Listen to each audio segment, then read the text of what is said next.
Scam లో ED దూకుడు విచారణకు హాజరు కావాలంటూ ధనంజయ రెడ్డి, వెంకటేష్ నాయుడు చాణక్యను నోటీసులు జారీ చేసింది.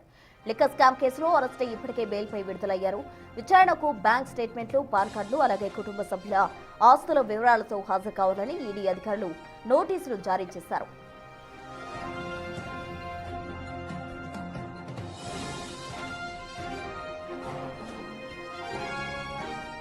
అయితే లిక్కర్ స్కామ్ కేసులో ఇప్పటికే రాజ్ కేశిరెడ్డి పిఏ పైలా దిలీప్, మాజీ సీఎం జగన్ ఓఎస్డీగా పనిచేసిన కృష్ణమోహన్ రెడ్డి విచారణకు హాజరయ్యారు.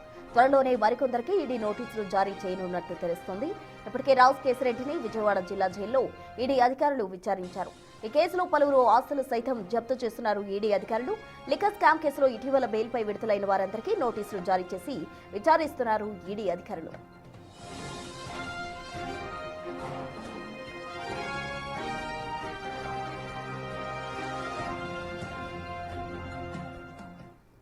ఏపీ లిక్కర్ స్కామ్ లో ఈడీ దూకుడు పెంచిందనే చెప్పాలి. దీనికి సంబంధించి తాజా అప్డేట్స్ మా ప్రతినిధి శివ అందిస్తారు. శివ, చెప్పండి, విచారణకు హాజరు కావాలంటూ అటు ధనంజయ రెడ్డి అలాగే వెంకటేష్ నాయుడు చాణక్యకు ఇప్పటికే నోటీసులు జారీ చేసింది. అందుకు సంబంధించిన తాజా అప్డేట్స్ ఏంటి?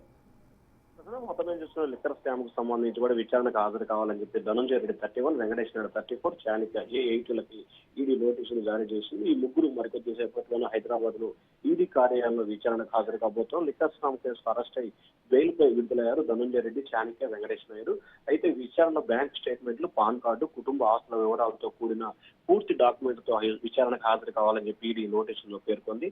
లిక్కర్ స్కామ్ కేసులో ఇప్పటికే విచారణకి రాజ్ కేశిరెడ్డి, పిఏ పైలా దిలీప్, మాజీ సీఎం ఓఎస్డీ కృష్ణమోహన్ రెడ్డి హాజరయ్యారు. అంతకుముందు మిథున్ రెడ్డి అలాగే విజయసాయి రెడ్డి కూడా ఈడీ ఎదుట విచారణకు హాజరయ్యారు. త్వరలోనే మరికొంతమందికి ఈడీ అధికారులు నోటీసులు ఇచ్చే అవకాశం కనిపిస్తోంది. లిక్కర్ కేసులో ఇప్పటికే రాజ్ కేశిరెడ్డి 2 సార్లు విజయవాడ సబ్ జైల్లో ఈడీ అధికారులు సుదీర్ఘంగా విచారించారు. లిక్కర్ కేసులో ఇప్పటికే పలువురు ఆస్తులను కూడా ఈడీ జప్తు చేసింది. మరికొంతమందిని కూడా త్వరలో విచారణకు పిలిచే అవకాశం కనిపిస్తోంది. ఈ కేసులో మొత్తం 52 మంది నిందితుల్ని సిట్ చేర్చింది కాబట్టి వీరిలో దాదాపుగా 22 మంది నిందితులను అరెస్ట్ చేశారు. దీంట్లో 17 మందికి సంబంధించి కూడా బెయిల్ పై ప్రస్తుతం విడుదలైన పరిస్థితి కనిపిస్తోంది. మరొక 8 మంది ప్రస్తుతం గుంటూరు, విజయవాడ సబ్ జైల్లో ఉన్నారు. టోటల్ గా ఈ కేసుతో సంబంధం ఉన్న 52 మందిని కూడా ఒక్కొక్కరిగా త్వరలో అందరికీ నోటీసులు ఇచ్చి విచారణకు పిలిచే అవకాశం కనిపిస్తా ఉంది. ప్రసన్న.